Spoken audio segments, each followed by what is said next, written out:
வெள்ளை ஓட்டோட ரொம்பவே சூப்பராக இருக்குங்க. நீங்களும் செஞ்சு பார்த்துட்டு எப்படி இருக்குன்னு கமெண்ட்டில் சொல்லுங்கள். உங்களுக்கு இந்த வீடியோ பிடிச்சிருந்துன்னா லைக் பண்ணுங்கள், கமெண்ட் பண்ணுங்கள், உங்கள் ஃப்ரெண்ட்ஸுங்களுக்கு ஷேர் பண்ணுங்கள். மறக்காமல் நம்ம சேனலை சப்ஸ்கிரைப் பண்ணிக்கோங்க. அப்போ தான் நம்ம சேனலில் போடுற வீடியோவை நீங்கள் உடனே பார்க்க முடியும். இதை சூடாக இருக்கிறப்ப சாப்பிட்டு பார்த்தா ரொம்பவே சாஃப்டாக இருக்குங்க. கொஞ்சம் ஆறுனதுக்கு அப்புறம் தான் நல்லா கிறிஸ்பியாக இருக்கும்.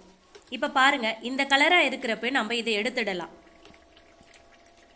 இந்த கலரில் இருக்கிறப்ப எடுத்தாதான் கொஞ்சம் கலர் பார்க்க நல்லா இருக்கும், இல்லைன்னா கொஞ்சம் கருப்பாயிடும். இப்போ இதை நல்லா அழுத்தம் கொடுத்து அதில் இருக்கிற ஆயிலெல்லாம் ப்ரெஷ் பண்ணி எடுத்துடலாம்.